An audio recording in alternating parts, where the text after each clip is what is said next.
Well, thanks very much. We decided that I would start because we presume that there's maybe a little bit of curiosity about what the hell is going on in the United States, and I thought I would address that. But I'll start by saying what a pleasure and an honor it is to be here. I've been coming to Europe since I was a kid. Like almost all Americans, I love Britain, love things British. And one of the fun things about coming to Europe and to Britain in particular is you talk with British people about why American politics is so savage and stupid, and you help them understand what on earth is wrong with America. But now when I come to Europe in the last, I just feel so much more at home, and it's more of a two-way conversation. And we conceived this evening a while ago, back when everybody assumed there's no chance that Trump could win. And the world is very different. 2016 is really a turning point. So it's a pleasure and an honor to be here with you talking about it, and especially with Nick. I've been reading, I just finished his book today. It ends actually pretty happily, I'll just let you know. And it'd be nice, in our pre-call, we tried to see if there would be anything we'd debate on. We don't really disagree on very much, but don't be disappointed in that, because there is a way to have an evening where we debate or air our differences, but actually what I think you're going to find, what I found reading the book, is that we end up agreeing about almost everything, but we came to the same conclusions from very, very different routes. And we both, I think, have ideas about what's gone wrong, and especially the complementarity will especially, I think, be evident when we talk about what can be done, both from a psychological point of view and what is politically feasible. So I think we're going to have a really productive conversation in that way. I'll just give you very briefly the report for the United States. I'll start with the good news. The good news is that in the long run, crime is way down, the world is getting better, poverty is declining around the world, and as many of my libertarian friends in the United States tell me, things may look bad, but actually 2016 is the best year in human history overall. The broad historical trends are good. Adding to that, we just had the most divisive election since 1860, and there was just about zero violence leading up to the election. There was essentially zero violence on election day. There's been just a little bit of violence afterwards. I don't think anybody has been killed. But my point is, the democracy in America, while it's sick in many ways, it actually worked. The voting was honest. I mean, there were observers coming to make sure that, are we a banana republic, as many people are now saying? But we all behaved actually pretty civilly, not in our discourse necessarily, but in terms of violence, there was essentially none. And ultimately, what happened, there was a really beautiful column by the conservative columnist Peggy Noonan, in which she pointed out that there's actually something kind of beautiful about what happened, that Trump had no ground game, no real research. He was a mess. It was a terrible campaign. Nobody called the voters. Nobody drove them to the polls. He won because people were sick of what was going on, and they chose to go themselves. And the election was won by basically a very large group of people who nobody's been speaking for, who a lot of people have been speaking down to. And whether you like it or not, it actually was a demonstration of democracy in action. Now, for the bad news, I mean, I don't think that Donald Trump has the temperament to be president. I'm concerned about many things. But what I'm most concerned about as a social psychologist who studies political civility is that things were getting really bad in terms of our ability to listen to each other and trust each other before. And now, if you can just imagine what it was like for the left to believe that it was on the verge of demographic eternity, like this is it. The Republicans will never win again. And the only question on all of our minds was, how big will the victory be? Will the Democrats take the Senate? They might. Could they take the House? It's possible. And so to go from that, and my wife and I were with some neighbors on Election Day evening. The New York Times had this incredible meter that showed you the exact odds at every second given every bit of information. And it was 70%, 80%, 70%, 80%. And everybody, there was a mood across the whole nation on the left. And then you can imagine what it felt like for those needles to dip to 50. And then they dip to, and so you can understand why people on the left, so my report from America, it is the zombie apocalypse. If you walk around there, you will see people in a daze. They have no idea what has happened, but they know it's really bad and they want to kill someone. So that's my report from America. Nick, over to you.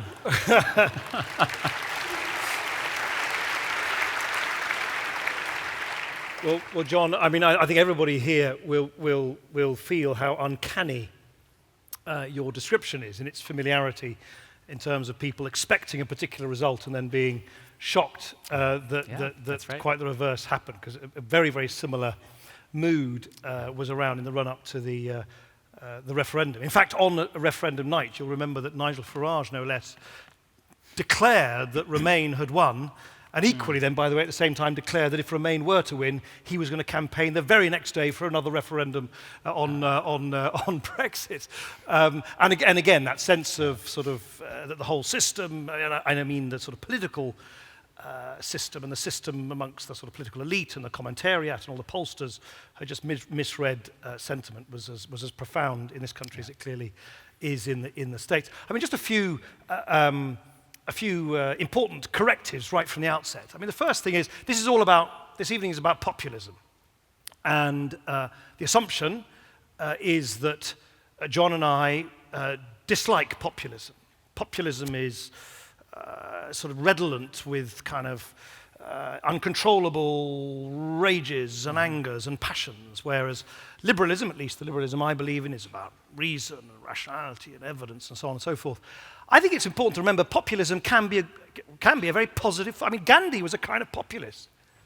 You know, if populism is about challenging a complacent elite, challenging an established order, speaking for people who are not spoken for, populism is a really, really important antidote for complacency in politics.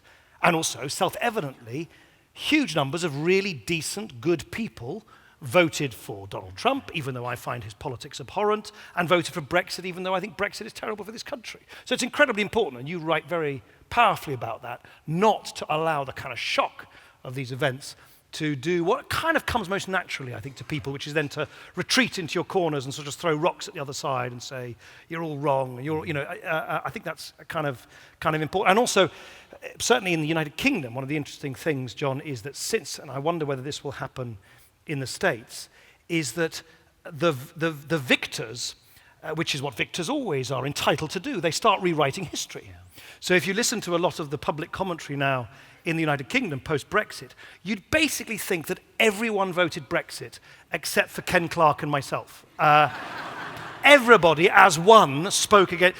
You know, what is airbrushed completely out of the record is that more people voted for the losing side than have ever won for a victorious winning party in a general election ever.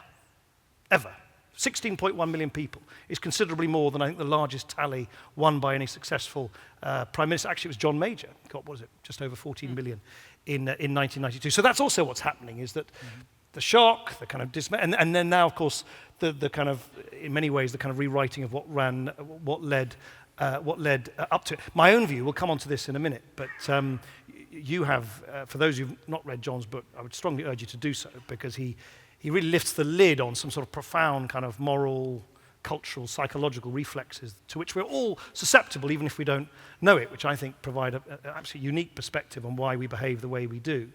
But on a much more, I'm a politician, so on a much more superficial level, I mean, there are lots and lots of things in the United Kingdom which were bubbling up for a long time. The end of the Cold War and the kind of dissolving of all the ideological glues that kind of slightly ossified politics between right and left. You know, the state, the market, high tax, low tax, the kind of politics many of us grew up with. That had sort of, the disappearance of class-based politics, big demographic changes, which have had a huge effect on politics as well, the social media and so on. But of all of them, the two most proximate causes that I would single out are first and foremost the economic crisis in 2008. I think it is impossible to exaggerate. I certainly say this anecdotally as a constituency MP in South Yorkshire. I think it is impossible to exaggerate how angry that left millions of our fellow citizens, with totally good reason. You know, you speak to folk who kind of say, look, the bankers screwed up, you politicians screwed up, the regulators screwed up, and I haven't had a pay rise in 8 years. I mean, that's the longest period of time for many, many people on lower middle incomes not to have a real terms wage increase. Well, certainly since the oil shock in the early 1970s, possibly since the Second World War. So I think that sense of kind of, oh, God, you guys, you keep promising that things are going to get better. They don't for me. You screwed up in 2008. Not a single banker has ended up in this country at least, behind bars, a little bit different in the States. I think that's one massive proximate. I mean, I would go so far as to say if 2008 had not happened, I wouldn't be surprised if the Brexit vote might have gone differently. And the second one, which then I think compounded that sense of disenfranchisement and rage, was just the nightly spectacle on our television screens of people pouring into Europe from these scary conflicts happening kind of in the Middle East, and we didn't know what was going on, and where are they going, and why can no one tell us how many they are, and where, oh my gosh, people are blowing themselves up and trying to kill people in Paris and Brussels. That elicits such a visceral sense of kind of a lack of control, which is why I think that the take back control refrain, which you may know, John, was the very sort of pungent refrain for the Brexit case, just resonated so much with people who just saw a system which, in the most elemental sense, like who's coming in and out of your community, was out of control. I think those two things congeal. I mean, in many ways, when I describe it like that, I'm fascinated there were 48% people who voted for Remain, because I think that was an incredibly heady emotional mix. I don't know whether that resonates with you. But so you're saying that the two are the 2008 financial crisis and immigration from the Middle East because of the wars. Yeah. Those are the two. And what I'd call the kind of Mediterranean migration crisis in Europe. No, I agree. Those were two gigantic shocks shared by And the violence. Europe. The violence which was rightly or wrongly associated in the public mind with that. That's right. So I'll just first add to what you said about populism. So I think we both are very much in agreement that we're not. Even though the session here is what's wrong with populism, what's the matter with, or something about populism is the title of this evening, I think. Is that it? The rise of populism. Okay, there it is. So, I mean, the way that I think about populism and democracy, populism is like the sword of Damocles hanging over the politicians. Populism is a problem because it's really, really hard to make good economic policy, and when populists have influenced that economic policy, is usually much, much worse. Just ask Argentina and compare it to Singapore or Sweden. So populism is, I think, a bad thing in terms of governance and economic policy, but it's a very, very good thing in terms of there being a sword of Damocles, there being, and in case of emergency and massive dissatisfaction, break glass, let the demons out. We don't want the demons to come out, but if politics, and you say this very well in your book, it's something about the essence of it is holding politics to account. If politicians don't have the threat of people saying, no, I hate this, then it can go much, much worse. So we're not here to say populists are bad. I think we're here to say what went so wrong that there's an angry populist backlash, which we both understand and even to a large extent empathize with. And how can we avoid this happening in the future? How can we get better politics? So I think, again, we're very much on the same page there. Right? Okay, so as for the causal story, so that's what's on everybody's mind, I think, is what is happening and why is it global? We all are so used to our own national stories and trying to change those narratives to make our side look good and their side look bad. And suddenly it's everywhere, and it's not just our two countries. There's even hints of it in Korea, which has had an economic slowdown, and populism in Australia. So what's going on? And I completely agree with the 2 or 3 causes that you mentioned. I would just add what I've been doing in my writing recently, because instead of talking about this stuff, I'm supposed to be writing a book on capitalism and morality, and how do you get capitalism? Small little subject. So that's what I'm supposed to be doing, and so I've been reading about the history of capitalism and what happens when nations adopt free market policies, and what happens is wealth goes skyrocketing upwards. And it's not just that the rich get richer, it's that everybody gets richer. And then a generation or 2 later, everyone gets rights. And so that's why in the long run, the world's getting better and better and better. And if we were having this conversation 2 years ago, I would very much agree with my libertarian friends who say, look, I mean, in the broad sweep of history, it's amazing how good everything is. It's amazing what's happening. But there are some interesting paradoxes. There are some interesting ways in which the progress of a free market society creates conditions that undermine either the progress of a free market society or democratic capitalism. And so here's the main one I want to put out here for our discussion. I've spent a lot of time reading the work of the psychologists and sociologists who create the World Values Survey. They survey, it started in Europe, now it's global, every 7 years, that you can see these beautiful maps showing the whole world and where they are on this 2-dimensional value space. And so Sweden and Scandinavia in the upper right, that means their values are the most It's like freedom-loving, emancipative, that's the word, freedom or emancipative values, and they're the most secular rational. So that's Sweden. And then the bottom left, from my perspective here, bottom left is like mostly African and Islamic countries that still have the values appropriate to an agricultural society that has no trust in government, that has no faith that there will be food 6 months from now. So it's very, very different sets of values. As countries get wealthy, they move up and then to the right. They move to that zone where Scandinavia is now. And that's a good thing. It's a wonderful thing. What happens is then everyone's values change. In the next generation, they really begin to care a lot more about women's rights, gay rights, animal rights, human rights, the environment. So you get this very progressive shift in values. Okay, so with this sort of audience, I'm sure that all sounds great. So that's step one. But here's step two. Once you have these incredibly prosperous, peaceful, progressive societies, the people there begin to do a few things. First of all, it's not everybody who has those values. It's everybody in the capital city and the university towns. They all have these values. So if you look at our countries, in America, we're like pretty retrograde in some ways, but if you look at our bubble places, they're just like Sweden. And that means that these people now think that, nation states, they're so arbitrary. And, just imagine if there were no countries. It isn't hard to do, Imagine if there was nothing to kill or die for, no religion too. So this is the way the values shift, and so this is what I and others are calling the globalists. Like the new left-right is like the globalists versus the nationalists. And so the globalist ethos is tear down the walls, tear down the borders, nation states are arbitrary. Why should my government privilege the people who happen to be born here rather than people who are much poorer elsewhere? And so you get this globalist idea. You begin to get even a denial of patriotism. The claim, there's some horrible. There's some pictures going around right-wing media now in the United States, protesters, anti-Trump protesters holding up signs that say patriotism is racism.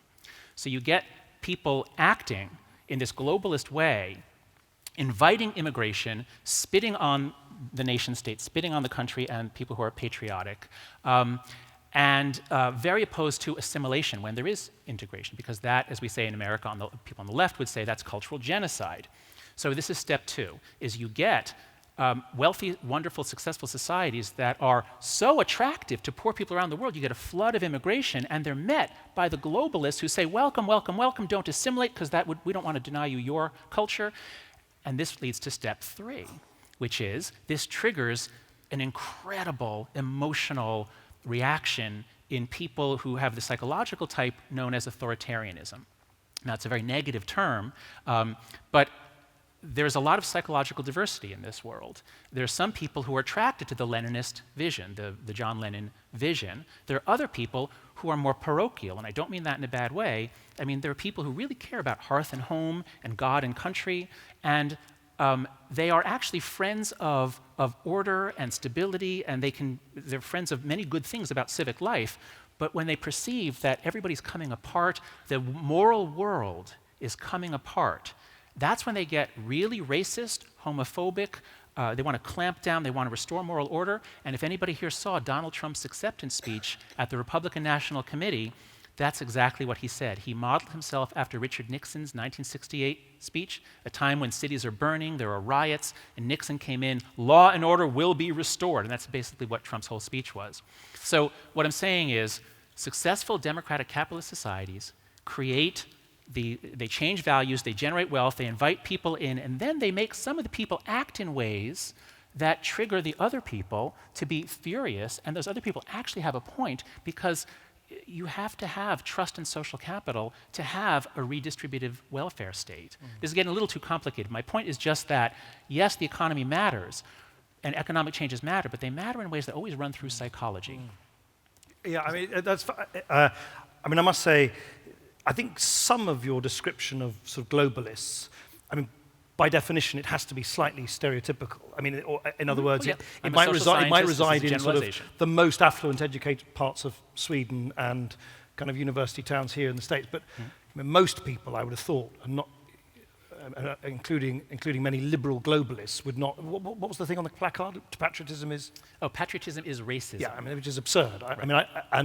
Actually, in my book, which is available at local high school.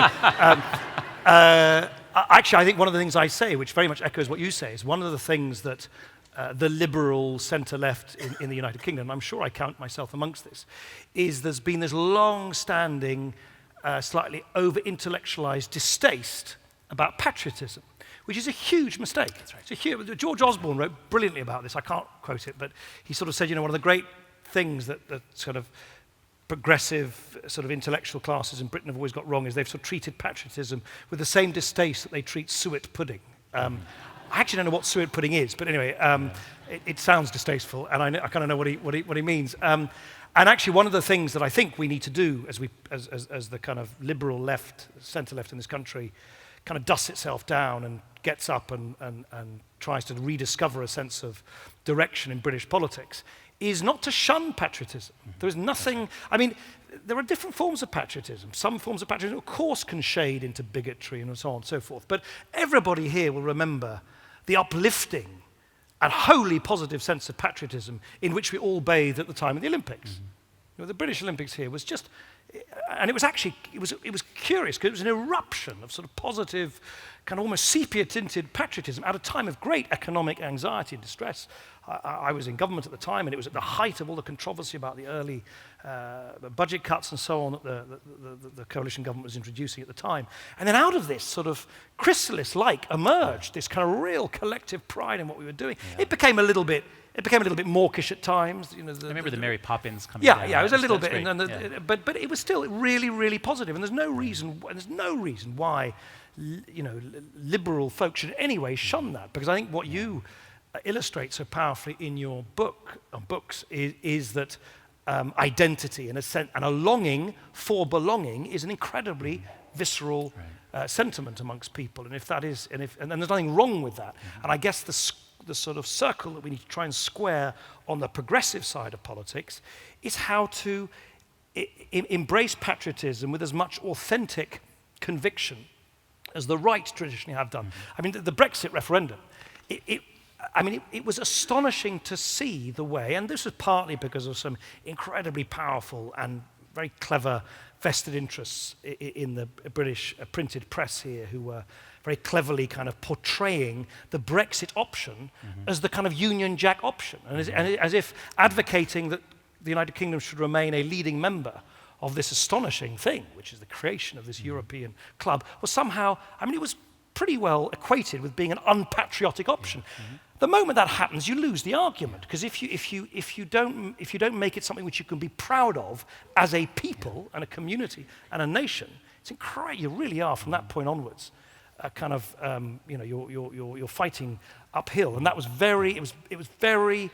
I don't know whether it was deliberate or by accident, but the way that over time the unilateralist, sort of almost isolationist option became the proud patriotic one. Was devastatingly successful. It's one of the things that we need to learn. The one thing I wanted to ask you about is because you write about how this is all seen through the not even seen through the prism. It's partly crystallized in the very difficult debate about immigration. Yes. And I think one of the things you've just hinted at is that maybe what is going on about immigration isn't actually about sort of. In the UK, we have or rather the Conservative Party, bluntly, has an obsession with the net immigration statistics. In other words, how many people leave the country, how many people come in, you net that off, and then you come up, hey presto, with apparently some magical number. I mean, it's absurd. You could have 1 million people leave, 1 million people that come in, and you've got a net immigration statistic of 0, and apparently you've achieved, utopia. It's absurd. But anyway, that's the way they talk about it. Whereas I think your writing actually puts the emphasis where it should be. It's not really about a statistical net figure. It's about people's sense of whether they're sharing a space in which people, however much they might hail from different backgrounds, communities, religions, nonetheless can congregate around the same language, the same set of values, and so on. In other words, it's more about assimilation, really, that sets off psychological reactions more than kind of statistical inflows and outflows. Is that a fair? Yes, that's right. So the one piece of psychology I want to put on the table here relevant to this is you have to look at politics, I think, by looking for the sacred values of each group. So human nature evolved for tribalism and religion, small-scale religion of tribes. And that was the way we lived for the last 100,000 years, with roots going much further back than that. And so what we're really good at is putting up something, it could be a tree or a river or an ancestor, and then we circle around it, and then we can actually all trust each other. And this is one of the main evolutionary innovations of human nature, is we have the ability to make something sacred, we circle around it, we all worship it, and then we can go fight others, and we are the descendants of people who were able to do that. So that's tribalism. Now, in politics, always look for what each side makes sacred. And for anybody who remembers World War II, certainly in Britain and America, the country, the flag, and then freedom, democracy, all these other virtues. And I hope we'll talk about universities in a bit. But the idea of freedom, liberty, and then after World War II, fighting the communists, so the idea of freedom, freedom, freedom, liberty. So it was a good time to be a liberal. Liberal meant liberty, freedom, fighting for liberty. So the older generation has those values from circling around during the war and afterwards. But then we get the new left in the 1960s. We get the fall of the Berlin Wall in the 1990s, in 1989 and then into the 90s. And we get a rise, and because I teach at a university, I'm surrounded by this. We get a rise of a new set of sacred values around racism, sexism, oppression, and basically the sacred victim. And this is the clash, this is part of the clash. If you have groups on the left whose essentially their religion is fighting racism, well, that's a very admirable thing to do, but if it becomes a religion, you become fundamentalist, now everything that contradicts that must fall. So just to give a very vivid example, I taught at the University of Virginia for 16 years. My children were born there. I love UVA. And at UVA, we all worship Thomas Jefferson. He was the founder of our university, obviously the writer of the Declaration of Independence. So we worship Thomas Jefferson, and every president of the university who writes something always quotes Thomas Jefferson.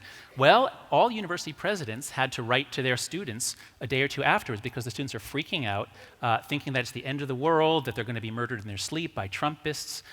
So every university president has to write to the student body to say something without being too political, but acknowledging the pain and trauma. And so the president of UVA quotes Thomas Jefferson. Well, some professors, joined by some students, write an open letter to the president saying, stop quoting Jefferson. Jefferson was a racist, a slave owner, and a rapist. If you quote Thomas Jefferson at a time like this, you are dividing us. Don't do it. Now, this is as sacrilegious as could be. This is like going to church and saying, stop quoting Jesus, okay? What do you think the parishioners are going to do? So the alumni are furious at this. But my point is, it is like a new religion. And so, but every political movement is like a religion. So, to bring it back to immigration, the new religion, one of the new religions, is all about diversity and inclusion. Now you've got immigrants coming in. My God, we all saw the horrible photos of children dying. Of course you feel sympathy. What do you do about it? Well, if it's your central religion, then of course you welcome them. And if anybody says, oh, you know, they're linked to terrorism, they're forcing us to change our way, if anybody says that, they're a racist. So you have the dawn of this new religion, which in my view is extremely illiberal. And this is one of the things I loved about your book, is that I stopped calling myself a liberal back in the American sense, because we butchered the word, we made it mean left. That was wrong. 100 years ago, liberal meant left. And I was a liberal my whole life until I basically finished The Righteous Mind, and I realized, you know, I gave a chapter to my wife to read, and after explaining the conservative worldview, I said to her, Jane, I don't think I can call myself a liberal anymore, meaning on the left. Because this new illiberal left, I think is you can't have a functioning multi-ethnic society if you have this kind of attitude. So that's the clash we have now over immigration, is if it's a central, basically a religious battleground. I mean, I may be wrong. I think that that your description of sort of what in kind of tabloidese would be called political correctness gone mad. That's the way we talk about it in this country. I think it does appear to be more acute. Oh yes, it's much worse in America. On US campuses than here. I mean, you have it here. You know, we're 1 year ahead of you. Right? Just watch. No. We've had some really interesting incidents. I mean, I hope this is not apocryphal, but I did read some time ago that Germaine Greer was excluded from speaking at a university somewhere because what she said about transgender she committed politics was wrong. She questioned a sacred truth. I just personally consider that as downright illiberal. I mean, just stopping people talk. That's right. It's not quite the dynamic, or rather, that's not the prism I think through which this very, very vexed issue of immigration is seen in this country, or maybe not quite in the same way. I mean, one of the things that perplexes me so much, and I don't have any neat answers to this at all, is if it was as easy as people are concerned about immigration, therefore Theresa May or whoever's in power needs to clamp down on immigration and all will be well, and we'll all become that's Sweden again, because everyone will feel, I mean, I wouldn't sort of feel very comfortable with it, but you can kind of, but it's not as simple as that. No, I mean, not. in the referendum, some of the places, London notably, that had the highest levels of immigration, had the lowest levels of people voting for Brexit, and conversely as well. I mean, Redcar in Cleveland, in the northeast, there I think the vote for Brexit was like 67% of people who voted for Brexit. And when they were asked by pollsters why, their response was because of immigration. I think the sum total of people living in Redcar and Cleveland who weren't born in the local area or weren't born in the United Kingdom is 2%.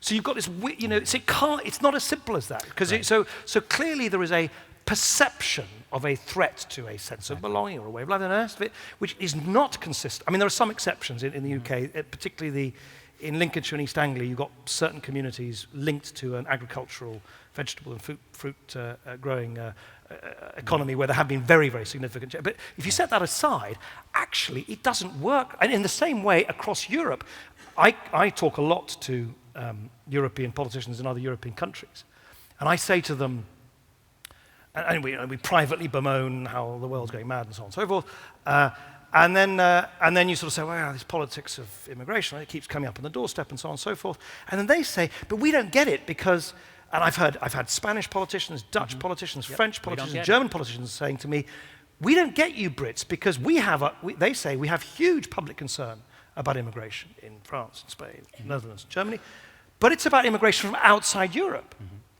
And they say, you guys seem to be completely hung up about the most culturally homogenous form of Spanish nurses, decent Portuguese nurses working in social care homes. That's why, by the way, it's going to be so difficult, one of the reasons why it's going to be so difficult for this government to make any progress in these Brexit negotiations, because the rest of the European Union and the UK, they all say they kind of understand there's something afoot about immigration, but actually what they mean by that is quite different. And now, of course, I think it was Angela Merkel, the German Chancellor, the other day, who said this all goes back to the fact that the United Kingdom unilaterally decided to open its labour markets to folk from Central and Eastern Europe much more early than others did. I wonder if it's as simple as that. But it's interesting that the map in the United Kingdom about expressed concerns about immigration bears almost no relation to what's actually happening in their communities, and conversely, that across Europe, the expressed concerns about immigration are actually talking about different kinds of immigration. So I see two problems in that way of thinking that I see all the time on the left. The first is to start with an economic analysis and to say, well, why are they voting against their interest? And many people on the left don't get, because they are globalists, they don't get that the idea of the nation is something sacred. They don't get ideas of patriotism. So that's the first thing, is to focus on economic analysis. And the second is to act as though the community is just local, because again, they don't get the nation. So I often am told, and whenever I talk about immigration, I get exactly what you said. Well, why is it that the areas with the most immigrants are the most tolerant? Therefore, if we just flood the zone, flood every town with immigrants, they'll all get tolerant. Okay, now it's obviously not going to work, in part because we have in America, and I'm sure in Britain too, people move where they feel comfortable. And so people who have a globalist, John Lennon type brain, if they're born in central Kansas, they're going to get to Chicago as fast as they can, as soon as they can leave home. And then they'll get to New York or London, and vice versa. So people are sorting into the kinds of places that they feel comfortable. But they've always done that. Much So more why now. is it so different now? Much more now. Because now we have the luxury of choosing our lifestyle. Life wasn't that easy where you could just choose. So much more now we have assortative moving. And the other thing is I remember after 9/11 happened, and the people in New York and Washington, or in New York especially, were not all gung-ho for war. And I remember some of them saying, why are the people out in the red areas, why are they so upset about this? They weren't even attacked.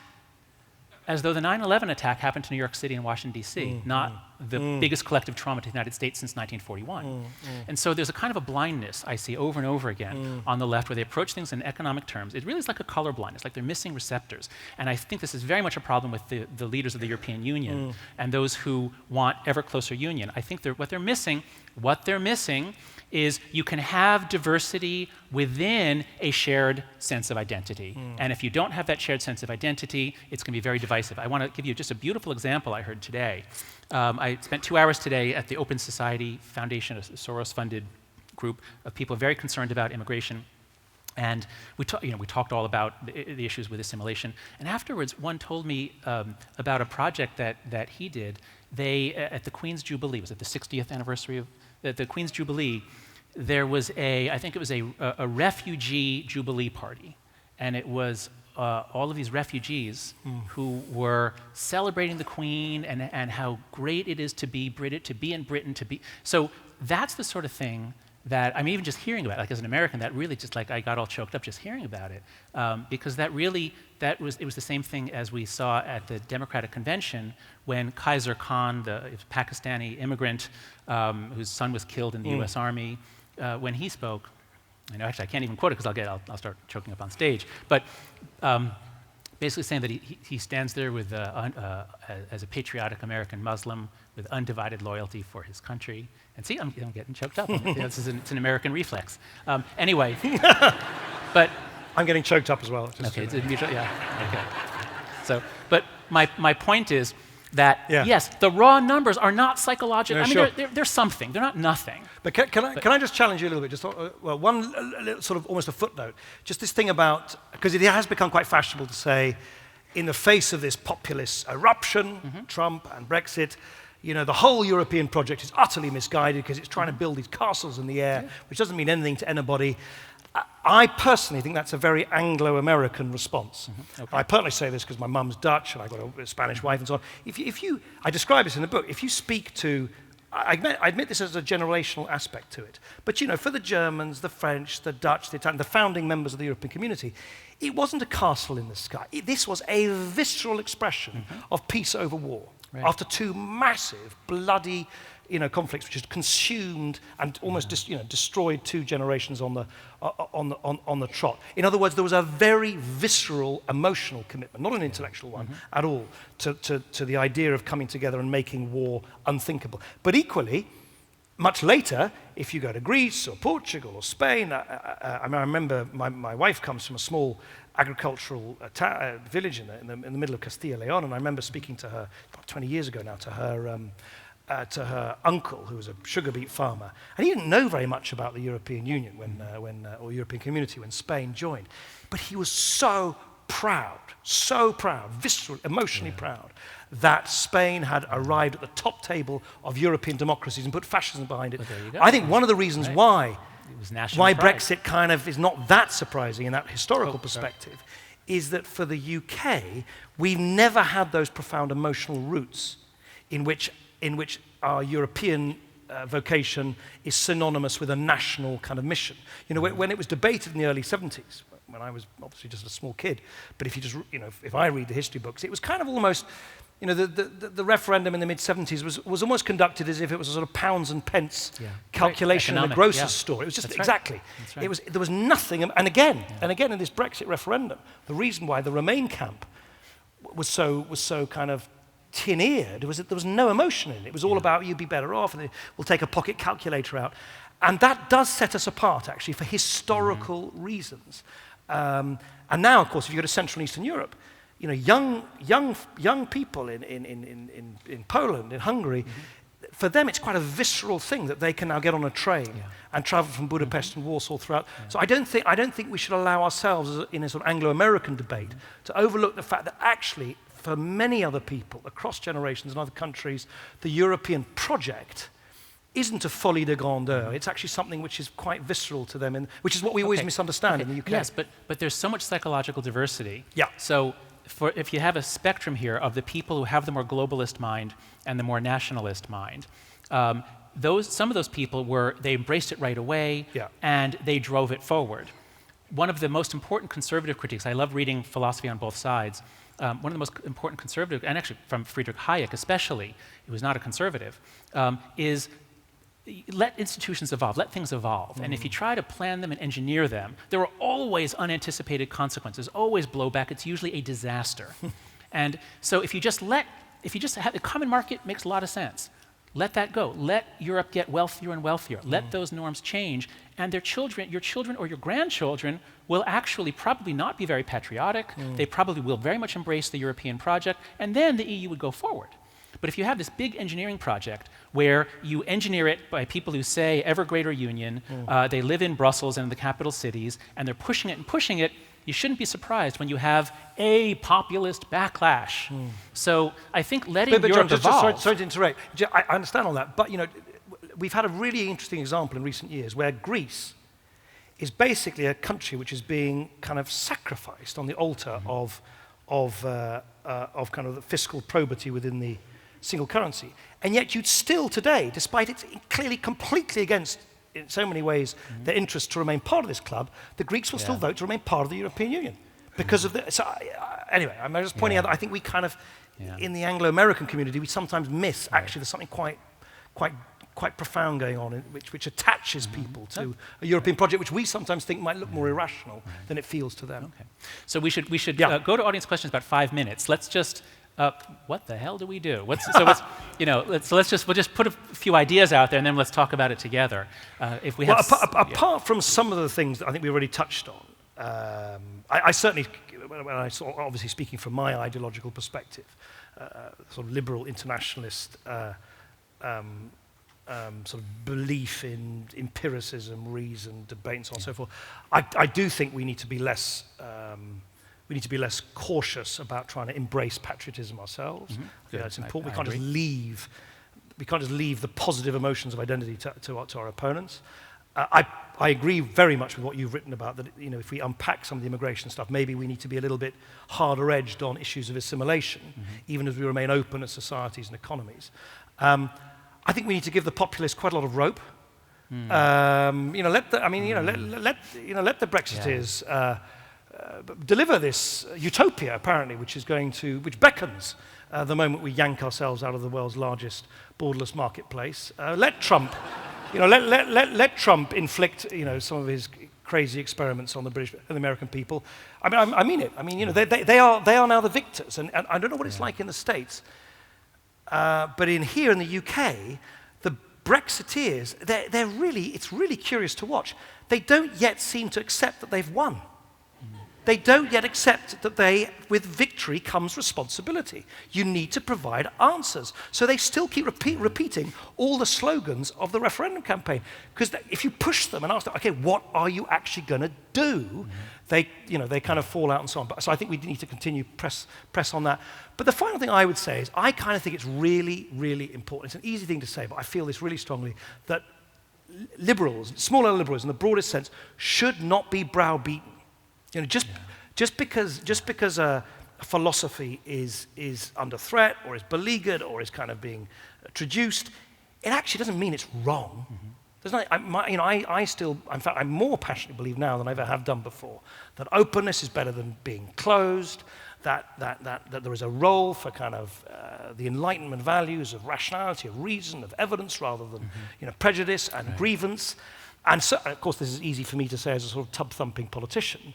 I'm not trying to sort of analyze it in a particular wholly objective way. But the very worst thing would be for liberalism now to develop some inferiority complex. At exactly the time when, in fact, what liberalism should be doing is taking a kind of leaf out of the populist book and developing a more visceral, emotive, and compelling refrain for liberalism. That's what we should be doing, not kind of constantly licking our wounds and saying, oh, woe is us, what have we done kind of wrong? Which is where, when you kind of talk about the globalists, I kind of slightly part company from you, because I kind of think, yeah, of course, that's an absurdly kind of uber political correct kind of version of globalists, or the globalist worldview, clearly is counterproductive and will lead to a counter-reaction. But equally, even if Donald Trump tears up a whole bunch of trade agreements, even if Liam Fox tears up most of our economic links with our European hinterland, in other words, if they try and throw globalization into reverse, there are certain things you can't throw into reverse. You can't throw technology into reverse. You can't throw information technology into reverse. You can't turn the clock back to the 1950s. So we shouldn't be apologetic about the fact that actually liberalism, in my view, still remains the best creed to make sense of this kind of footloose, fancy-free 21st century we have. And that's why I end up basically shouting in the last chapter of my book. Great. So, okay. So you see, so as I said, we're not going to disagree, but we're going to be able to sort of build on each other here. Because I could not have come up with that strategy that you're right. Populism has to be given a chance to succeed or fail. Because if things turn out very badly for Britain or the United States, then there would at least be an openness to trying something different and to returning to new ideas about liberalism, which I hope the left will be reinventing in its think tanks as it licks its wounds all over the Western world, and comes out with a much more appealing version of liberalism that is not based on identity politics, and that does, and this is what again, there's a theme throughout your book, is the need for conversation, the need for debate, the need to challenge. I used to always say my favorite philosopher was David Hume, but now it's John Stuart Mill. You are a liberal after all, then. Yeah. That's right. As soon as I cross the Atlantic, I'm a liberal. John Stuart Mill, one of his lines, it's my favorite, is he says, "He who knows only his own side of the case knows little of that." And this is what I think we need to understand about ourselves. Human nature is really unsuited for life in large multi-ethnic democracies. We're a small tribal living primate. And somehow we've created conditions where we can actually do it pretty well. But we have to always be vigilant. We can't take it for granted. That's what we've done, I think. We have to be always vigilant, that we're in a way living above our design constraints. And I think we need to recognize this is the urgent need of the 21st century, is to really think through democracy, governance, and morality. In America, we have three giant divides: race, class, and left-right. One of them has been getting steadily better over the last 40 years. Two have been getting worse. And the left is entirely focused on the one that gets better, which is race. It is, decade after decade, it gets better and better. And our class divide gets worse and worse, and our political divide is getting worse and worse. What's going to do us in, even though things look tense racially right now, what's going to do us in is ultimately, well, populism is in part the class divide, but what's really going to do us in is that we're losing the ability to have a democracy when the political divide is so full of fury. So the final causal factor I'll put in here in our discussion, then we'll throw it open, is, we've mentioned social media a little bit. I've only really come to appreciate the incredible power of social media to activate all of our tribal sentiments in ways that make democracy unlikely. Because I follow a lot of people on Twitter, I now see these incredible outrages. It used to be, when I was growing up, like once a month, there'd be a news story about the terrible things the Republicans did, and we could all talk about how terrible Republicans are. And now, whichever side you're on, there's 5 an hour. Because if a swastika is drawn on a locker in a junior high school in Illinois, everybody on the left will hear about it. And if an idiot holds up a sign saying patriotism is racism anywhere in America, everyone on the right will hear about it. And so everyone is immersed in a river of outrage. And it's very hard to see how we turn down the volume. So I think the very idea of democracy is being severely challenged by new technology, by high levels of immigration without assimilation, although I think immigration with assimilation could work quite well. So I think we have our work cut out for us, and we really need to, and again, I think a broadly liberal framework, drawing from the hundreds of years of liberal tradition, I think is the best framework for us to start the discussion in. So with that, we'd love to have your questions. And I think the way we're going to do it, thank you. What's our time? 8 o'clock. Okay. So now I think because I'm a college professor, I think I was chosen to be the one who calls on people. And we're going to take, two groups of 2 or 3 at a time. It just encourages, otherwise each of us answers each question, we don't get very far. So I'll call 2, and how are we doing? Microphones going around? How are we doing it? Okay, so whoever, okay. So you, and then who's the second person who has a microphone? You, okay, so the 2 of you, please give us your questions, and then we can't promise that we'll answer every part of them, but we'll give it a shot. Thank you. My name is Miranda Johnson. I work for The Economist magazine. I was wondering whether the fact that we've all assembled this evening in this lovely echo chamber actually suggests that the globalists among us have actually learnt very little about the rise of populism. Okay. And Hi there, good evening. My name is Werner Kranenberg. And my question is for Nick. Nick, goedenavond. Goedenavond. It's not too far from here. There will be an appeal. The government, assuming it will lose again, the case about triggering Article 50 and whether it needs to be debated in Parliament. My question is, what are your views on that? And do you think it will actually happen that Brexit can be stopped? Okay, how about I'll take the first, you take the second? Okay. Okay. Yeah. So, No, let's do the other way around. yeah. Go on. Yeah. So briefly on the bubble question. So I'd love to do a survey here. I'd love to find out in the audience, do you consider yourself to be on the left, generally political, on the left, on the right, in the middle? Let's just do those three. So raise your hand in this room if you would say that you are on the left. Raise your hand high. Okay. Not quite half, less than half. Raise your hand if you'd say you're on the right politically. Okay, quite a number. Fewer, maybe about a third as many. But this is vastly more conservatives than I've ever seen in a university. So, okay, and raise your hand. Okay, raise your hand if you'd say you're in the center. Wow. Okay. So, all right, well, I guess you're here. So I guess that's the reason. Yeah. Okay. So the question of whether. So if you think liberals haven't, or people on the left haven't learned, at least people in the center are hungry to figure it out. One great strength, I think, of the left is that I think people on the left are generally better at perspective taking. There is some research on that. And so to the extent that it's been sort of forced upon the left to rethink, your assumptions are wrong, I think we're seeing an explosion of writing about the plight of working class whites in the United States. And people are reading, J.D. Vance has a book, Hillbilly Elegy, I think it's called. And so people are reading about it. So I think that there will be many people on the left who are going to be stepping outside the bubble now. I'm optimistic about that. Yeah, so I can't resist. Can I just, there's nothing wrong with bubbles. Yes, there is. No, hang on. What do you mean? There's nothing wrong with bubbles as long as they can burst, as long as you can try and peer into other bubbles. There's nothing, we're all, because the implication of your question, which is very, I may be reading too much into it, but it's quite fashionable now post-Brexit in Britain to say, oh, the liberal elite. They gather together in, it's all a bunch of broadsheet reading folk with university degrees who gather together in lovely halls in central London. They're completely out of touch. It's really dangerous, that. It delegitimizes a perfectly legitimate strand of thinking in the United Kingdom. And I think it's really important that people who self-identify like that don't feel they're silenced. Quite the reverse. I think it's fantastic that people gather together to sort of share each other's pain. And it shouldn't be just on Article 50. Look, the weird thing about this whole court thing is it's a complete sort of phony dispute. Because Theresa May knows that whenever she wants to, she can get a vote in Parliament to support her negotiating position vis-à-vis the rest of the European Union, almost regardless of what she says or does. Because the party of opposition, the Labour Party, inexplicably in my view, but there you go, have said that they will vote for Article 50, whatever. They've said that, right? So there is simply no impediment at all to Theresa May tomorrow tabling Article 50.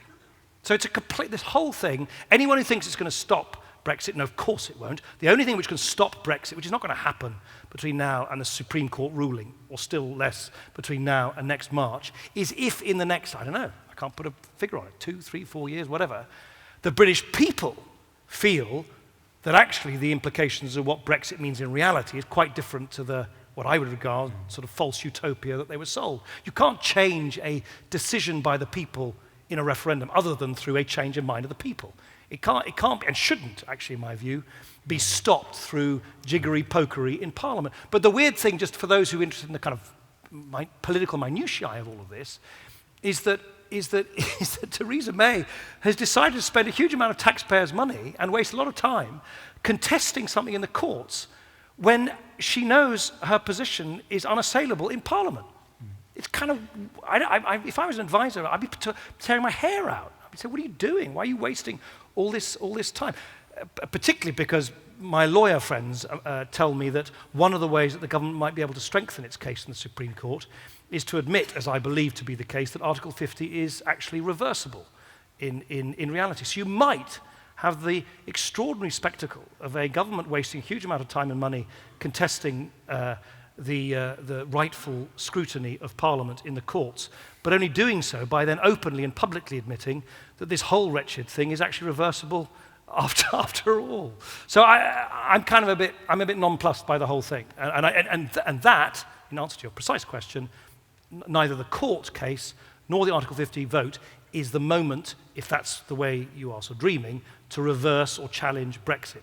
The only thing I think what will change people's minds, if at all, is economics, not parliamentary or courtroom drama. Okay, let's take 2 more questions. Now, who happened? Okay, so if there's one there, and who's got number 2? Who's got 4? Okay, I'm having trouble. Okay, because the lights are in my eyes, I just see the 2 over there. So let's go with the 2 people there. So go ahead, ask your questions. And then others around them can hold their hands up, and maybe the microphone runners will run microphones to them, and then I'll call on that side next. Okay.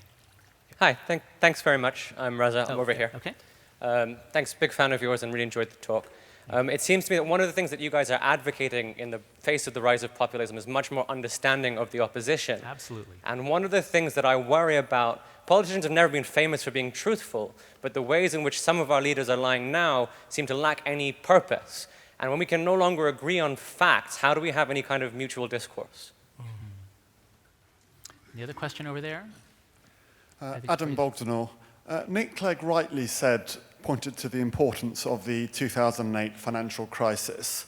My question is, why has it taken so long for there to be a reaction to that? Why has it taken 8 years? Particularly when you look at America, it's over the last 2 years, median incomes have actually started increasing. So why is the timing as it is? Shall I take the latter one? Yeah, let's start with that. Well, I don't have a scientific answer other than maybe just human forbearance.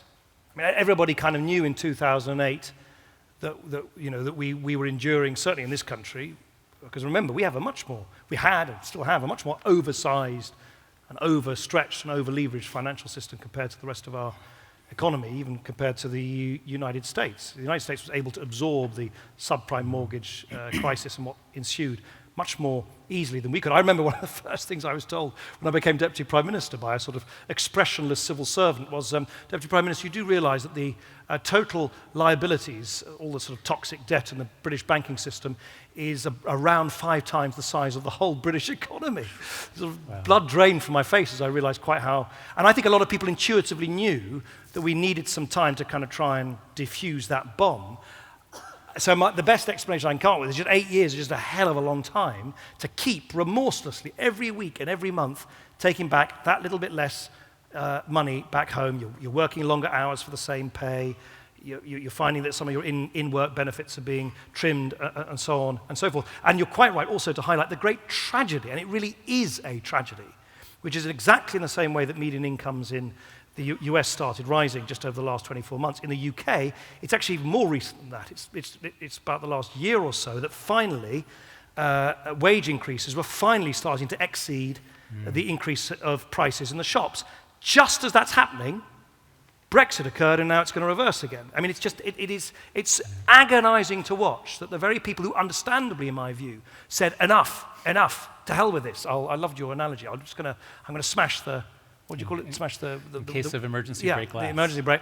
Are now going to find that willy-nilly, because of what's happened to the pound already, prices are going to go up higher than their pay, just as they were seeing light at the end of the tunnel. So I got no better explanation than kind of, I think people were, I think that's a lengthy period of time to kind of give the people in authority a chance to sort stuff out. And in a weird kind of way, I kind of think it's almost surprising people didn't pull the ripcord earlier and say, enough, I've had enough of this. Well, I think you probably also need to... the whole debate over austerity has been fascinating to me as a social psychologist who studies morality. This will link to the post-truth question as well. So I'm used to saying in political discourse, what we do is we ask about anything. There's something I want to believe. Can I believe it? We look for evidence. If we find a single piece of evidence, we're done, we believe it.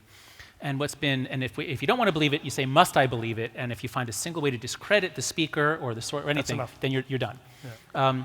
And what's been fascinating to see is that it turns out even economists do this. There was recently a paper published a year or two ago, Jelva and somebody at Columbia, where to the extent that economists make claims that can be quantified, like if you raise the minimum wage, how big is the disemployment effect? How many people, people who get the wage make more money, but fewer people might be employed. How big is the disemployment effect?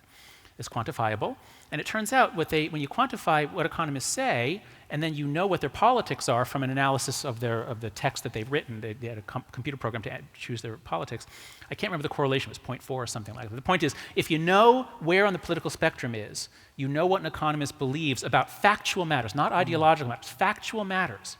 And the same thing, as far as I can tell from the outside, happened with austerity. So you'd think that we just had the biggest experiment in the world about what's the proper response to an economic catastrophe like this. Is it Keynesian open the spigots, spend government money, or is it austerity? I don't know. We still don't know because, as far as I can tell, we don't know. I mean, obviously, economists on the left say it was proven, and maybe it has been. But it seems as though austerity is one of the big differences between America and much of Europe. Is that correct? Yeah, though it does get even more complicated, which is that certainly in my time in office,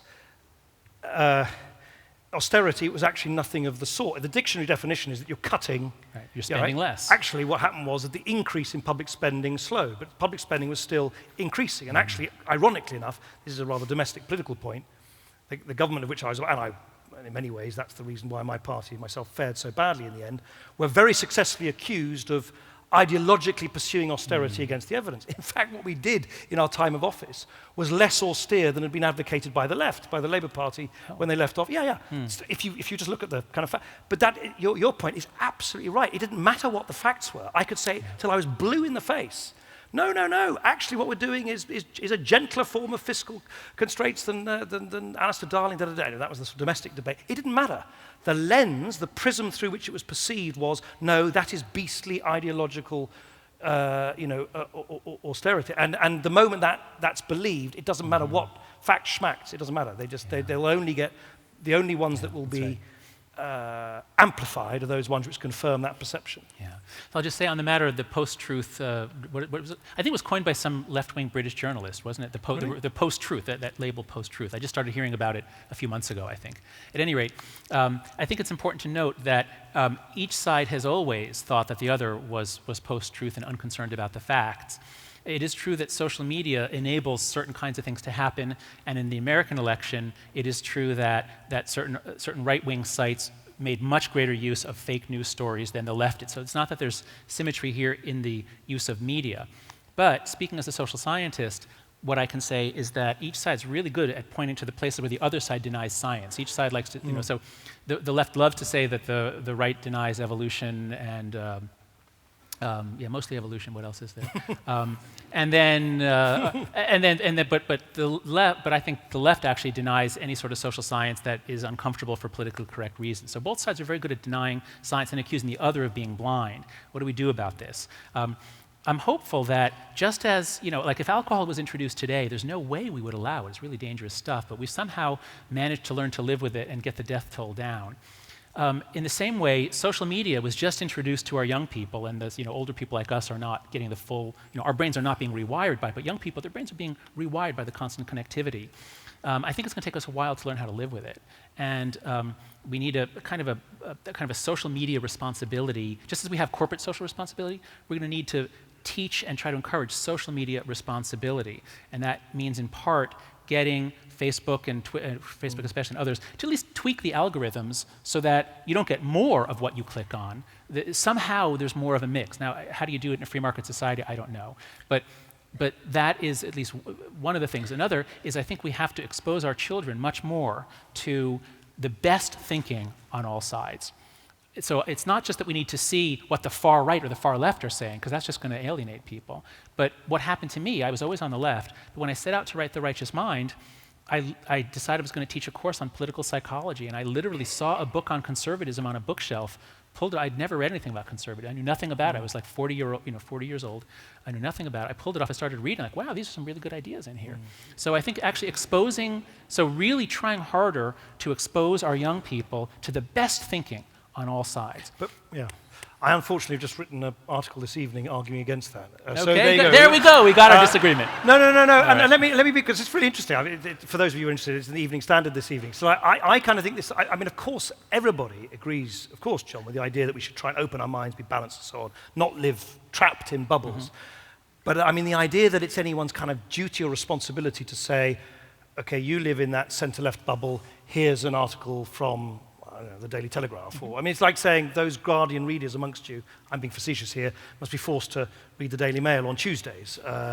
Or vegetarians amongst you must be forced to eat meat once a month to sort of check. You know what I mean? It can, I think the danger of that kind of sort of glide, it can, I'm sure you didn't, of course you don't mean that, but it can allied into kind of, it's like sort of paternalism. Yeah. Because I think we've always kind of lived in bubbles. I think that the thing that I have noticed even in the 11 years I've been an MP, which is related to this but not identical in terms of social media, which is partly related to the question about post-truth. I have certainly noticed that and social media has been a real contributory factor in this, is that for an increasing number of people, politics is self-expression. Yes. It's kind of, how does it make me feel about myself? I am of the right or I'm the left, and it makes me feel good about myself. It's not about the politics that I thought politics was about not just sort of saying how I feel about myself or what I feel about my identity. It's about trying to bridge differences in a complex society, to try and act in the way that is most sensible for the largest number of people across society. In other words, I've always thought the art of politics is precisely to try and bridge differences. For a lot of people, and I'm now going to insult a bunch of people in the audience, but for the sort of stereotypical Corbynista who thinks he's a kind of Old Testament prophet, I'm not sure they either care, and I'm not sure if they want him in power, because it's almost better to be pure. Yeah.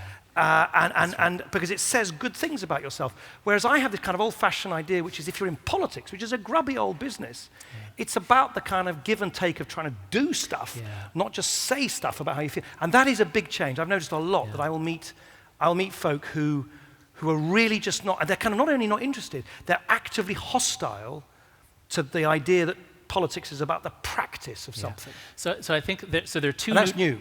Right. So there are two new terms here: the post-truth, and another one is virtue signaling. And I think post-truth isn't very useful, but virtue signaling is the really big, useful one. Now that, especially young people, every time they like something, there are consequences. They're saying something about themselves. So young people have been raised in an environment that gives them 1,000 times more opportunities for virtue signaling than we ever had when we were young. And so this, I think, is a real problem for democracy and for the kind of politics that you've done and that you talk about in the book. And this is, again, what I mean by we're going to have to sort of rethink a lot about democracy. You're absolutely right. It's not going to be a heavy-handed government mandate that everybody, shake hands and hug, and it's not going to be that. But we have to, especially both in education and I think as individuals, as individuals in democracies and as we raise our children, I think there's sort of norms that we might encourage about what does it take to have a decent democracy. But I still won't allow the Daily Mail in my home. But anyway, that's another matter. Okay. So we have question number 1 here, and question number 2 back there, and we'll do 3 this time. Who's got another paddle? Question number 4 back there. Okay, go. So you're 1. I think I'm 1. Go ahead. Oh, who's the? Sorry, I think I'm. Oh, I'm sorry. Whoever had the microphone Sorry. is number 1. I'm sorry. It's a bit embarrassing. Sorry. At the beginning of the talk, ruthless queue jumping. That was absolutely amazing. At the beginning of the talk, you both spoke a little bit about how there was a good side to populism, and I think even the implication of the name of this talk kind of suggests that it is a negative. Right. And I was just wondering when you thought it was that it took on that kind of dirty connotation of being a dirty term. Okay. And who was the second person I called on? I don't remember who it was. Who's the person with the microphone? Just start speaking. Okay, go ahead. Hello, I'm David Durant. I'm a civil servant. Regarding about populism and what you were saying about identity politics, what about the collapse in membership of political parties in the UK, and should we try and do anything about it? Okay. And then whoever has the microphone back there for number 4. Good evening, Sally Finster. I'd like to just question Nick Clegg a bit further about him allowing the populists to have their moment and give them a long rope. For us that just see the years ahead of us watching a very slow car crash, I'd really like to bore down the detail and ask you, who have one of the biggest platforms in the country with the Liberal voice, what are you actually doing? What are you saying to your Yorkshire constituents who voted for Brexit? And can you give me something more to hold on to when we've got possibly a conversation lasting 6 months or more as to what language the Brexit negotiations are going to take place in? And with regards to the America question and the election of Trump, what happens if he repeals or tries to repeal Roe and Wade? How much of a length of rope have we got to sit back and watch them have? Yeah. Thank you. Okay. I'll start with a very quick point about populism. The populism that's consonant with your side of the spectrum's views is just people fighting for justice against oppression, and the populism of the other side is either racism or socialism. So populism, it depends on whose bull is being gored, I would say, or whose ox, rather, whatever it is. Do you want to? Oh, and then just on the point about Roe versus Wade, so obviously Trump can't repeal that, but what he will do is appoint Supreme Court justices who, if he gets 2 or 3 appointments, they probably would repeal it. As I don't know all the jurisprudence, but as I understand it, it is based on a kind of a shaky presumption that the federal government, so in America we have a federal system, almost everything is supposed to be done by the states unless it's specifically allowed by the Constitution. So Roe versus Wade, there is a legitimate argument about the constitutionality of it, whatever you think about abortion. And this is, I think, one of the most difficult things that's going to confront us as a country in America, is we have this federalist heritage, which is that states basically get to decide all the stuff that matters about family and all the sorts of stuff. That's the state level matter.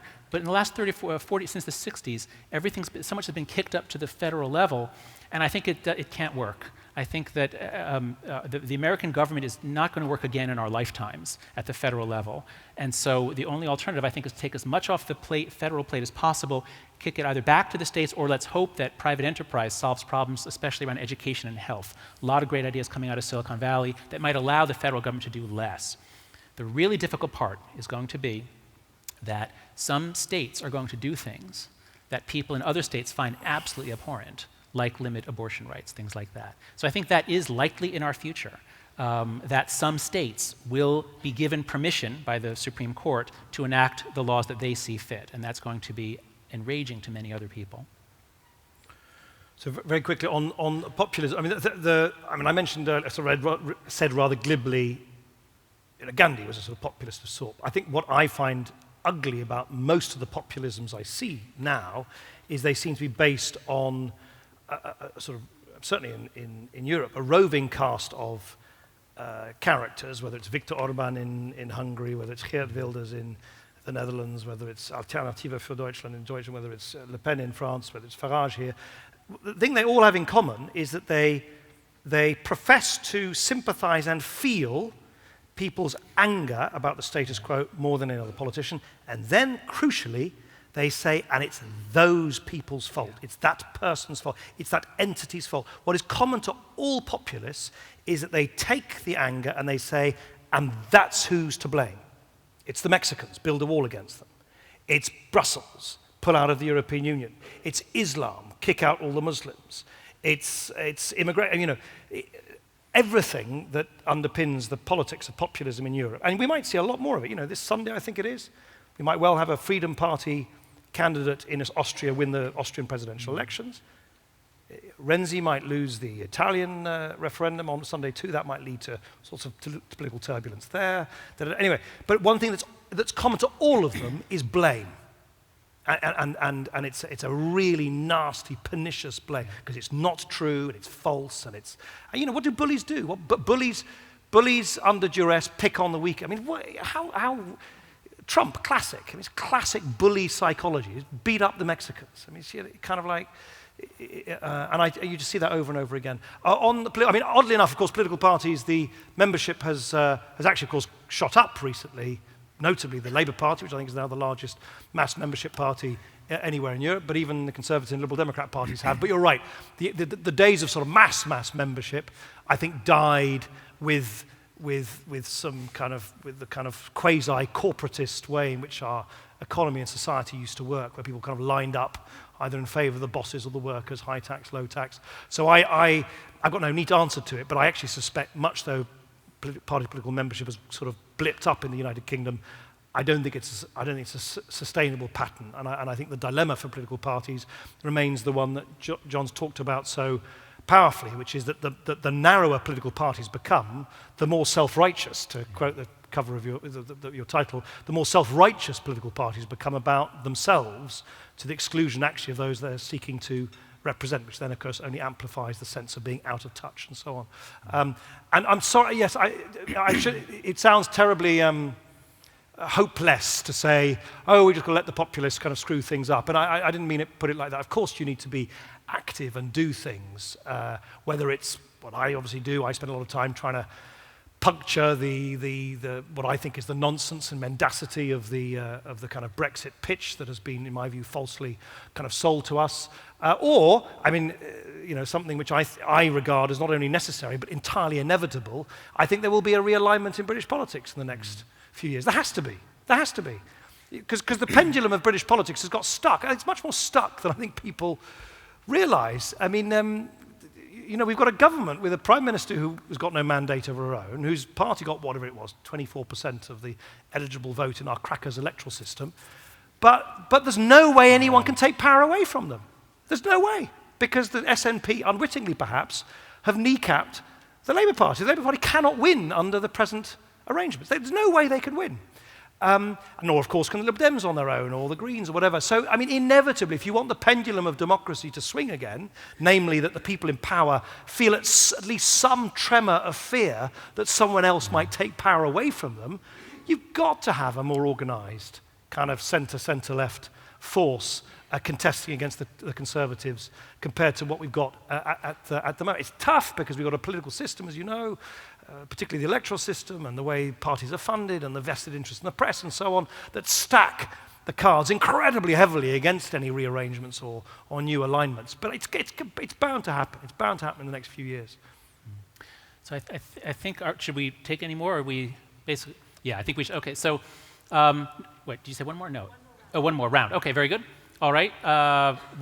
Okay, so someone, this fellow here, and then we haven't done anything over here. I'm sorry, you people. So is anybody here have a microphone? Is there a microphone anywhere over there? Where's the nearest microphone over there? Oh, if I call on you, will the microphone come to you magically? Let's try that. This boy here, yep, you're right there. Let's get him a microphone. And then okay, you in the back there near the camera. Yes, you. Yes. Okay. So let's do it.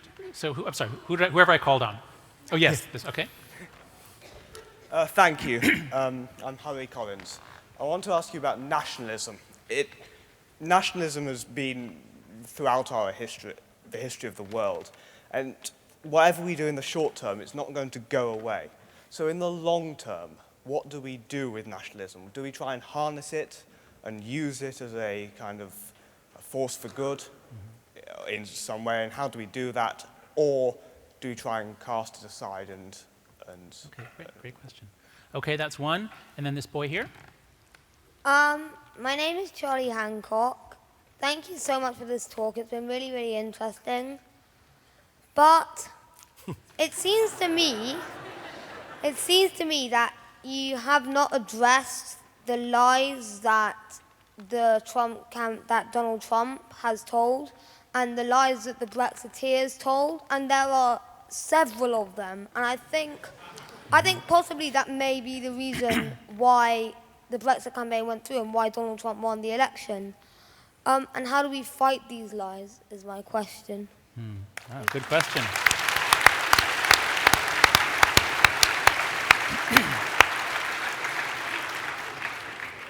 Okay.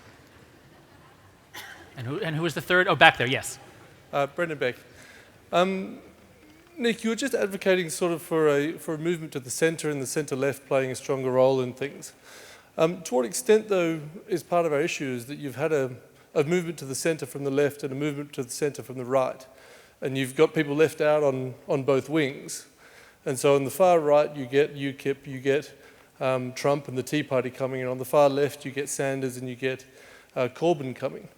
Now, with that centre movement, you've had a jerk to the right. And is that because we are now talking centre-left instead of broad-left and centre-right instead of broad-right? And then sort of associated to that, to what extent do the far left or the traditional left have with Sanders and Corbyn going forward? Okay, so I'll do the nationalism and the lies question. On nationalism, while it will always be there, the form that it takes has changed an awful lot. And first of all, nationalism wasn't even there when there were city-states. I mean, it was a very different sort of thing.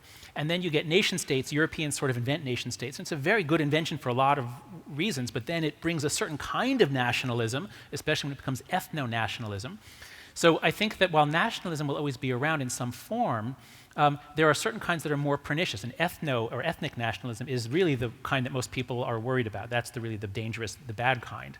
And that's again why I say that assimilation is so beneficial. At this talk today on immigration, one of the fellows had this really great observation that when immigrants are expressing how much they love Britain and how glad they are to be here, and actually even expressing some gratitude, that makes people who are prone to ethno-nationalism say, why, yes, this is a great country. And immigrants come here because they think we're so great. And that's going to make them much more generous and welcoming. So there are many forms of nationalism, most of which are not really pernicious. It's the ethnic one that is the problem. So I think that depending on the choices we make, that can get more or less severe. As for how we deal with lies, this is, there have always been lies, but man, this campaign, and Donald Trump specifically, broke every record. Well, I shouldn't say every record. Look, history is very long, but certainly in the last 50 years, beyond anything we've ever seen in the United States. The way that he would just say things, the way he doesn't read books as far as we can tell. So he just says stuff. And how do we deal with it? We can't deal with it like by court order. We can't deal with it by... My general approach to these sorts of questions is take an indirect route. That is, people will believe ever more extreme nonsense the more furious they are at the other side. So to the extent that we are now we're all bathed in an absolute river of outrage at the other side, we will believe anything about them. And to the extent that we can calm those passions and return to the levels of hatred that we had for each other in the 1990s, the lies, the most extreme lies won't be accepted anymore.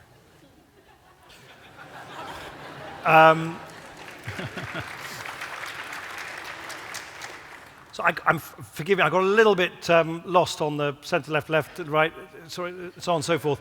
The map you were drawing, the way I see it, I think you're implying that people are congregating around the centre. That's not the way I see it at all. I don't think Corbyn is trying to occupy what I'd call the kind of progressive centre ground at all. And I certainly don't think that a Conservative Party, which to all intents and purposes is now mutated into sort of UKIP light, I don't think they're sort of occupying this is what I'd call the progressive centre ground either. So I think there is a huge, that's my, obviously, as per John's rule, instinct comes before sort of intellect. I'm kind of probably extrapolating my own desires and wishes and values onto others, but I kind of think there is a huge appetite for something different to what I think is the way in which the Conservative and Labour parties have camped themselves now, not on the centre ground at all.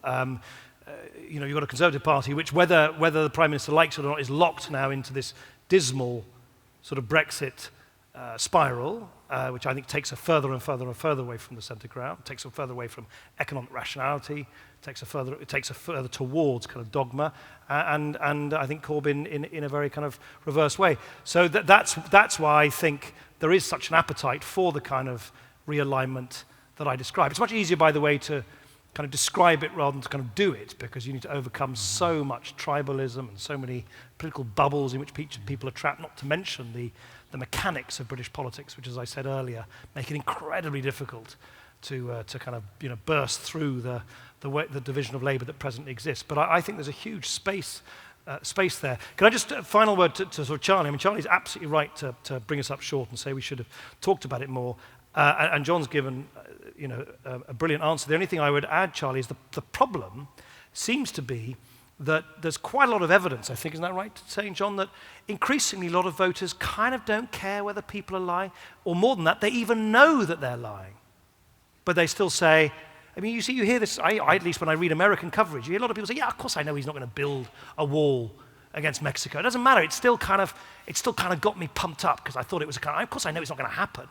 Boris Johnson is a classic example. People kind of, I think, knew that this 350 million quid on the emblazoned on that bus was complete nonsense. You don't hear about it. They merrily said the next day, of course we didn't really mean it. And they got away with it.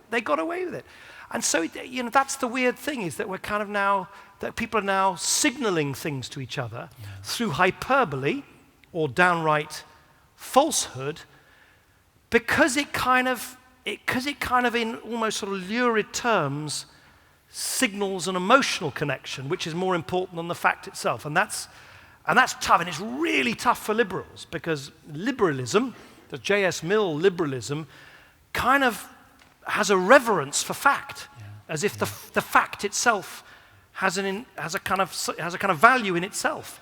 But when increasingly for people say, well, I don't really care whether the facts are true or false, it kind of gets me going in a way that I like and that I kind of identify with. And that's where we're at now. So it's a really, and I don't know the answer to that, and it's partly the reason I wrote the book, is how do we become less reasonable in the way that we talk, so we appeal to people's hearts and not just their minds, but don't become, don't follow Trump or, dare I say it, Johnson in this kind of post-truth world. It's a really difficult balance. What we can't do, which is why I completely agree with John, what we can't do is just punctiliously sit there like sort of accountants or fact checkers and say, oh, no, that's wrong, and that's wrong. It doesn't work. People don't care. They're not listening. So that's the dilemma rather than an answer. But you put your finger on it, Charlie. That is one of the big, big dilemmas for modern politics. Okay. So I think we should not end by just saying, boy, that's a big dilemma. I think we should make some effort.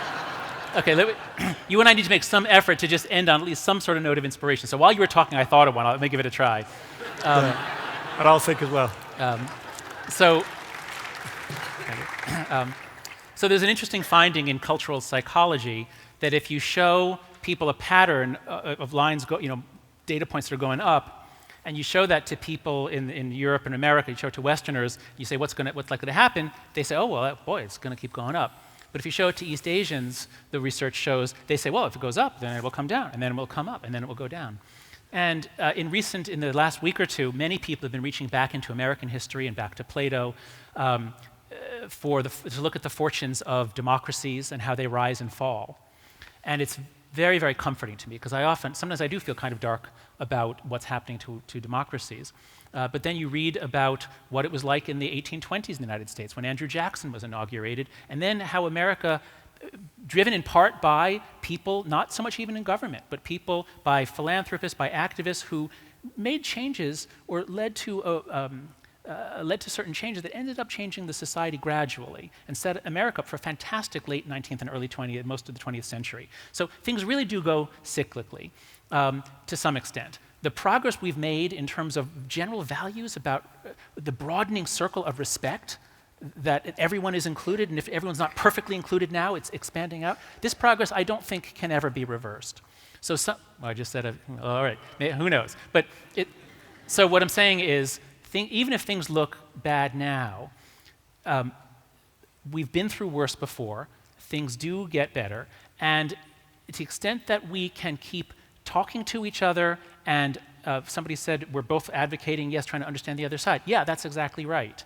To the extent that people understand that democracy is a precious thing, that you can't just take it for granted, that you have to come to it with some humility, that you don't have all the answers, and that it's the process. That was, I think, the great invention of British democracy and British civil institutions, is a process for limiting power, for getting people together in the scientific community to challenge each other. The Brits have been brilliant at creating institutions that create the framework within which new insights come about. So, Joey, don't lose hope. Well, I think we're all inspired by the eloquence of your question, and I think we're all hoping that your generation will not shun politics, but will come to it with a little less vehemence and self-certainty than your parents' generation did. So can you top that? Okay, then we'll just end there. Yeah. Okay, thank you. You've all been an absolutely fantastic audience, and thank you so much to all the young people who asked questions. And please join me once again in thanking Nick Clegg and Jonathan Haidt for a fantastic evening.